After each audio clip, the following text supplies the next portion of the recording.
We're good. If you're new or you're watching online, my name is Matt. I get the joy of being the priest in this beautiful community, and there's a few things happening today for the first time. Firstly, we are live on TikTok, and so it's really exciting. If you're watching on TikTok, welcome. Good to have you guys. And so follow along. Comment in the comments. Secondly, we are doing some baptisms later, and so if you're here for those baptisms, thank you so much for being here.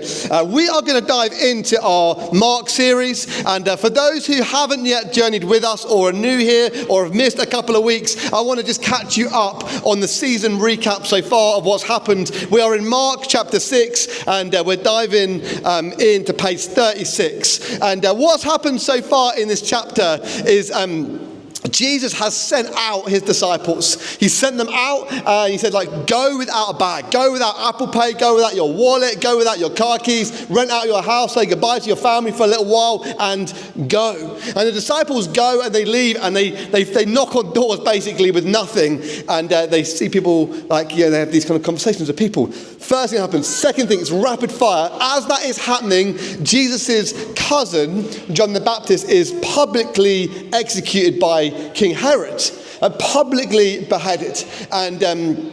And so they're facing this. Jesus is mourning. He's working out how he kind of continues life in this loss. And they retreat. Last week they retreated to a lake. Do you remember the story about the lake last week and the feeding of the 5,000? So the guys are wanting a lake day. They're wanting a day on the beach. They're wanting a day of relaxation. They want to come back to Jesus and say, hey, Jesus, this is what happened as we knocked on doors. This is what happened when we went to see people. This is what happened. And so they're in this moment where, they're kind of coming back and the crowd push in. The crowd push in and they say to Jesus, hey, Jesus, what are you going to do about it? What are you going to do? How are you going to feed them? And he says, you're going to feed them. And the miraculous, feeding of the 5,000 families happens. And now what happens is they're all along, they're like, Jesus, can you send away the crowd? We're tired, we feel bored, we feel harassed, we are lonely, we are lost, we are struggling, we are in grief. Can you please send away the crowd? And Jesus is like, cool, I'll tell you what, why don't you take a break? And he sends them out onto the lake in this little boat. And the story is picked up. Oliver is going to read for us. Oliver, can we welcome Oliver, everybody? Can we welcome Oliver? Oliver, come on in and read for us from page 36. Perfect. Right away. Hold it as well. All right. Right away, Jesus made his disciples get into the boat. He had them go on ahead of him to Bethsheba. Then he sent the crowd away. After leaving them, he went on a mountainside to pray. Later that night, the boat was in the middle of the Sea of Galilee. Jesus was alone on the land. He saw the disciples pulling hard on the oars. The wind was blowing against them. Shortly before dawn, he went out to them. He walked on the lake. When he was about to pass by them, they saw him walking on the lake. They thought he was a ghost, so they cried out. They all saw him and were terrified. Right away, Jesus said to them, "Be brave, it is I, don't be afraid." Then he climbed into the boat with them. The wind died down, and they were completely amazed. They had not understood about the loaves. They were stubborn. They went across the lake and landed at Gennesaret. There they tied up the boat. As soon as Jesus and his disciples got out, people recognized him. They ran through the whole area to bring those who were ill to him. They carried them on mats where they heard he was. He went into the villages, the towns, and the countryside. Everywhere he went, the people brought the ill to the market areas. Those who were ill begged him to let them touch just the edge of his clothes, and all who touched his clothes were healed.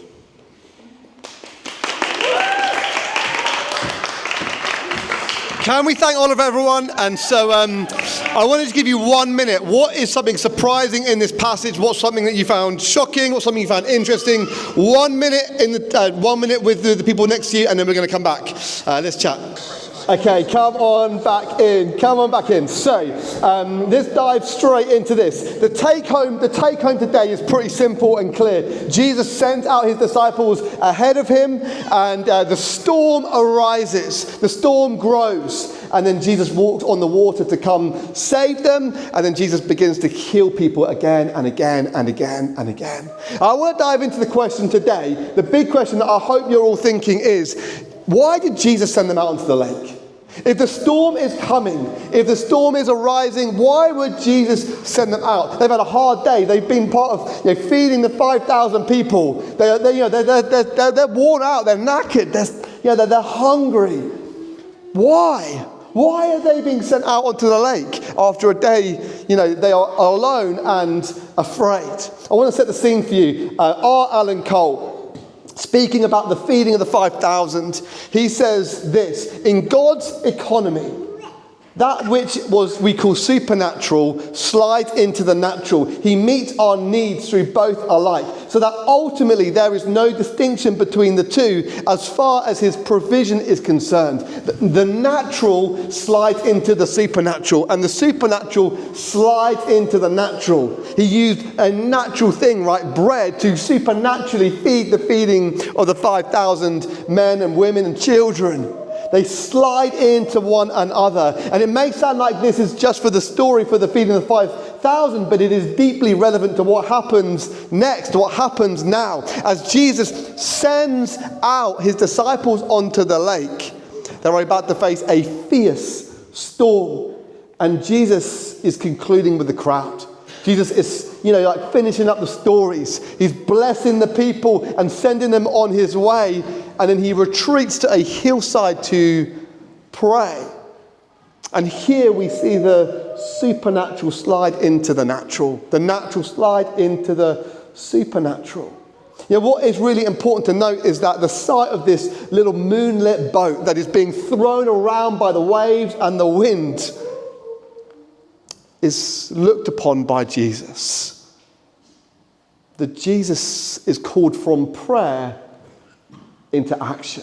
And I really want you to hear that Jesus is called from prayer into action. I often get asked about how do we pray, where do we pray, what do you pray to? And the answer that I always give is please pray to Jesus. Rather than another being or another God or another saint, please pray to Jesus. Why? Because what is Jesus doing? He is moving from prayer into action. He's sat in the control room of the universe. He's sat in his Father's presence. He's sat with God Almighty, moving from prayer into action. Carrying your prayer, your feelings, your realness about who you are, carrying them into the Father's presence, to the heart of God, to see him move from prayer into action. And this is how Jesus moves. He's working the same way today in the very real battles that you and I face, with the things that you are struggling with. Jesus is running towards you, moving from prayer into action. And so often this story is how discipleship looks. When we obey the command of Jesus to follow him, and we model our life around loving him and becoming more like him and doing the things that he did, sometimes that involves rowing out into a lake with a storm brewing, where we're left in the aftermath of the miracle, thinking, Lord, how do we move from that miracle to this place today? But we have to trust that Jesus is either with us in the boat or sat watching, waiting, praying for us, moving into action. I guess the question today is not, will he, won't he move to action? The question today is, at what point does Jesus walk out onto the lake? At what point does Jesus walk into the storm? I think the point here is that we are called to pick up oars. I tried to think of a way I could get a little rowing boat on the stage with some oars. Like, how do we row faithfully? How do we pick up oars and row out onto the water? Because the disciples have been in this place before. This is not new to the disciples. Do you remember a couple of chapters earlier where Jesus is in the boat and he's asleep and the storm arises? Do you remember that story where they shake him and they're like, Jesus, like, we're going to die. What are you doing? Do you remember that story? Like, why, Jesus? Why would you allow this to happen? The disciples should have been thinking, we've been here before. Like, we've been in this kind of storm. Like, Jesus isn't going to let us die. Jesus is with us. What would Jesus prompt us to do in this moment. Because faith is a muscle. I want you to hear this. Faith is a muscle. And we have to learn to stretch the muscle, to work the muscle, to build the muscle of faith. So it's like God calls us into something. We can say that looks like a storm, but I trust you. I trust that you be faithful. I've seen you be faithful, and I'll keep allowing myself to believe in your faithfulness. Not just in the easy parts, but also when it gets spiritually exhausting.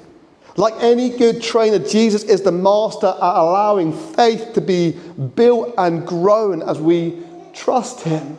And then he shows that he is faithful. We see this again, don't we? God calls us into something and we're like, okay, God, this is risking everything, and we trust him, and he shows his faithfulness. And he calls us into something else and we're like, okay, God, this is going to take a lot of trust, and we do it, and he shows his faithfulness. And we get this circle of following, trusting God, him showing his faithfulness, following, trusting God, and him showing his faithfulness. And this loop repeats and repeats and repeats. And it starts small, right? Small act of faith, small act of trust, small act of obedience, which then leads to us seeing a bit of the faithfulness of God. And then it goes a bigger circle, and then a much more faith. And it expands and expands. This is what God is wanting from us. God is in the business of training us to be reliant on him alone. Him alone. I wonder how many of us, as the storm grows and gets wild, would have given up in those moments. Would have walked away, said, God, you're asking too much. God, I've been there before, I've done this before, I'm tired. Can't you just see it? I've fed those 5,000 people. Like, we've done a pretty good thing just a minute ago. Like, can you give me a break, please, Jesus? How many of us would have turned our back in those moments? But that's not what they do, is it? That's not what we're called to do. We're called to not deviate from the plan, but when God says go, we're called to go. I don't think God sent the storm to be upon the lake. But equally, I don't think Jesus calls them to make a different plan, a different path, a different route. So often the call of God to follow him is not through the easy routes, not through the calm waters, not through the simple ways, but the faithful route is often through treacherous times.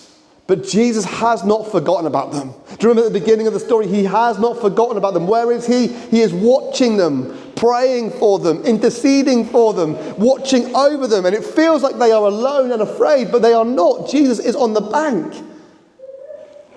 loving them, caring for them, waiting for his moment. And therefore, throughout all the storms of life, there is some thanksgiving to be had. I love reading the Psalms. I love the start of the Psalms of David. David, who faces really extreme situations, his default is to say, Lord, thank you for your faithfulness. Lord, your faithfulness runs throughout the course of eternity. God, thank you that you are present. God, thank you that you are here. David went through some of the roughest situations in life, physically hunted by a king trying to despise him and kill him. He lost some of his closest friends. He made terrible life choices that led to further terrible life choices. He was homeless. He was hungry. He was hunted. He struggled with his mental health again and again. Yet it feels like in the Psalms there are two things present in nearly all of them. The presence of God. God, you are here. God, you are real. God, you are at work. And secondly, he turns David's heart condition from, Lord, why have you done this? What are you doing? To, oh God, I'm going to praise you again and again and again. Though I walk through the shadow of the valley of death, I fear no evil. Why? Because your rod and my staff guide me. They are with me. Have you seen on socials the TikTok and the trend on Instagram about like your 2016 look? Have you seen this? Like throwback to 2016. Anyone brave enough to share their? No. Okay. I was going to try. Do you know what I was going to do? I was going to Facebook stalk a few people and put some things up. And then I thought, that is mean. And so, I love that phrase. I thought it was quite funny. I quite like looking at some of the celebrities that like popped up. But you know what? I'm far more interested Not in how you look in 2016, but how you look in 2036. I'm so much more interested in how you're going to look in 10 years from this moment, when your faith has grown and expanded, when you have gone on some wild adventures with Jesus. The things that you would have been taught, the things that you would have done, the prayers that have moved you from, oh Lord, why are you allowing this? Lord, thank you for your provision. Thank you that you're in this moment. And so I want to break out at this point. I want to ask 2 questions today. Where in your life are you currently picking up the oars and trusting Jesus, even though it feels hard, tiring, and unclear? And what might it look like to keep trusting him? Second question, perhaps if you're not a person of faith, perhaps you're new here today and this first question feels a bit daunting. My second question is this. When life feels overwhelming, where do you usually look for strength and stability? And what do you think it would mean to trust God in those moments instead of your usual coping mechanisms? Is that all right? Can we break into 2s and 3s where we are, and then we're going to come back in 4 or 5 minutes. The second part of this talk, the main thing I want to dive into is how can we be more dependent on Jesus than any other thing? I think there are 2 big enemies of faith. 2 big traps that the devil tries to lay in front of us. The first temptation is to paddle harder. If you're anything like me, you'll try and fight your way out of a situation. The disciples are frantically rowing. The storm is rising. I was writing this week. Do you remember this storm that we've had? This wild storm. I was writing it, sometimes, this is sad, forgive me. I like to open the windows a little bit when the storm's brewing, and you can feel the wind rushing through. And I was sat there, thinking how are the disciples feeling as the waves are coming in and the wind is coming down and the rain is going, and they're trying to fight in their own strength, aren't they? They're trying to fight in their own strength. The second thing is, first thing is paddle harder. The second thing is that we live in a place where we forget we are dependent on God all the time. And I want to just remind you of a God who created you for a reason and a purpose. I want to remind you who is pouring oxygen through your body right now. I want to remind you who woke you up this morning. I think God is alive and at work, and we are dependent on him more than we can ever realize. I think it's important to note in the story that where the disciples, they decided to send away the crowd, didn't they? They're like, Jesus, like in the last story, they're like, Jesus, we're done with this crowd, we're tired, we're done with these guys. Like, send them off, send them away. And they've kind of got their wish. They're like, Jesus, I don't want to be around people anymore. Like, I'm done with this. Not just the introverts, but the extroverts too. Yeah, they're like, I'm done with this. And they kind of get their wish. Jesus is like, cool, okay, get in the boat and go. Like, I'll finish up, get in the boat and go. And they've kind of got Jesus' blessing to do what? To do that. But, it's interesting, this moment. So verses 47 to 50. Later that night, the boat was in the middle of the sea. Later that night. Why is it that we get tempted so badly later on in the night? Later on in the night, when the boat was in the middle of the Sea of Galilee, Jesus was alone on the land. He saw the disciples pulling hard on the oars, the wind blowing against them, and shortly before dawn, he went out to them. He walked on the lake. And when he was just about to pass by, he saw him walking on the lake, and they thought he was a ghost. So they cried out. And they all saw him, and they were terrified. Right away, Jesus said to them, be brave, be brave, be brave. It is I, do not be afraid. 3 things I want to pick up in this last section. First thing, Jesus is walking on the lake. Like, you can excuse him, right, for being a little bit afraid. Like, it's kind of, we can excuse him there. Second thing, the fact that scared them more than the storm shows an interesting spiritual moment that is happening in their lives. And thirdly, Jesus calls them to be brave in this moment. Can I just get a bit nerdy about water and resurrection? Is that okay? Can we just dive in here a little bit? What is a crazy Bible fact about this story is that John, who gets the revelation from God and writes the book of Revelation, is sat in the boat. He's sat in the boat, seeing Jesus walk on the water. When he gets his revelation from God about heaven, about what it's going to be like, he says this, I saw a crystal sea of martyrs of faith, the people who died for their faith, the sea of crystal, with martyrs who were what? Who were standing triumphant on it triumphant over death. Fascinating. I saw Martyr standing on this lake, triumphant over death. With this in mind, Jesus is giving them a prologue. He's giving them a trailer of his conquest over death. It is deeply symbolic as a foretaste of what the resurrection and the life to come is like. Leaving our old Christless lives. We're going to baptize some people later at the bottom of the sea, or the bottom of the lake, at the bottom of the baptism waters, and therefore being raised into new life. Not with like Jesus as an add-on, not just Jesus plus, not just my life plus a little bit of faith, but as a completely new human being who lives in and because of the resurrection of Jesus. Jesus resurrected out of the waters, and therefore we don't just rise out of the waters, but we ascend with Christ. We rise with Christ into a resurrected life that is completely removed from our old way of operating and being. Beautiful moment. Second thing, there's fear. It's fear, isn't there? They saw him, verse 49, 50, they saw him walking on the lake, and they thought, he is a ghost, and they cried out. And I would love to have seen this dialogue. I'd love to have seen it afterwards. And they saw him and they were terrified. I'd love to see, like how it kind of played out where Peter's like, you were more scared than me. Like, I knew it was Jesus. Like we knew, I'd love to see the conversation later in the day. And I wonder whether this is a moment of kindness. I wonder whether this is a moment of kindness from Jesus. It looks like a terrible moment, doesn't it? It looks like a moment of fear, but I wonder whether this is a moment of kindness. Again, when Jesus is resurrected and they see him, what are they? They are at once in fear. And then they realize it's Jesus and they have a moment of joy. I wonder whether this is Jesus preparing them for what is to come. So when he comes back from the dead, they're like, oh, we've seen this before. Joel Marcus says this: the disciples cry out in fright, thinking Jesus is a ghost. Besides its illusion to the doubt of the reality of the resurrection, this feature may resonate with Mark's readers who are probably being tempted by persecution. They suffer to think that they have placed their trust in a hallucination or a phantom without the power to save.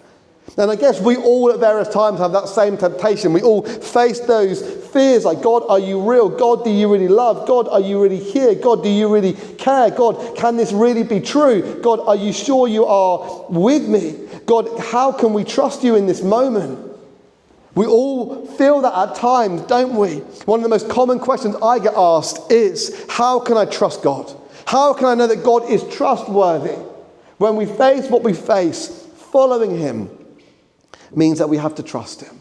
And we can only know that we can trust him by trusting him. And it questions some of the feelings that we face, doesn't it? Like trusting Jesus means that we have to put to one side our desires for importance. Trusting Jesus means we have to change the perspective about what it means to excel. Following Jesus, trusting Jesus, changes the way we respond when people have hurt us. How we act when we are tempted. What we do when we are fearful. The disciples forget in a moment of panic that Jesus is Lord and therefore everything is under his command. Joel Marcus picks up the conversation and says he is walking on water and should be understood as a symbolic betrayal of Jesus' conquest over the last enemy. Not even the waters of death can put to death the compassion of Jesus. Not even the waters of death can stop the compassion of Jesus. I don't know what it feels like to be in the boat. But I do know what it feels like to have an all-encompassing struggle, temptation, feeling, issue, battle, attitude. And Jesus' heart in those moments where we wrestle and we struggle is that he runs towards us. When we doubt and we question and we are fearful, he runs towards us. He runs out onto the lake. Where is he? Where is he? He is watching and waiting, praying and interceding, seeing where we are at, and then he runs towards us. And the very thing that is causing you to sink, that's leading you away from faith or misaligning your life with his, he wants to rescue you from. And therefore the call is to be brave. The call is to be brave. Be brave, it is I. I wonder here who today needs to hear the call of Jesus. Be brave. Come follow me. The phrase, it is I, is literally translated as I am. I am. For any people who've been in church a little while, they'll know this is significant because when we see Moses meeting God for the first time in the burning bush, he says, hey, how can you send me? How do I know who you are? He says to Moses, I am. The name he gives himself in the beginning is the great I am. And therefore, he's calling back to this is who I am, reminding people again that he is Jesus, the promised Messiah, the Son of God, come to rescue and save the world. And so my conclusion today is short and sweet and simple. Will you trust in Jesus? Will you trust in Jesus when he calls you to pick up the oars?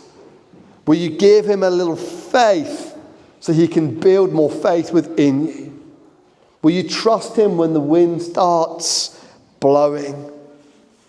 Will you be faithful to his commands, to be brave, to not be afraid, and trust that Jesus is Lord and therefore greater than the storms that we face? And if he sends us into it, he will see us through it. Should we pray? Do you want to stand? If you're able, we're going to pray.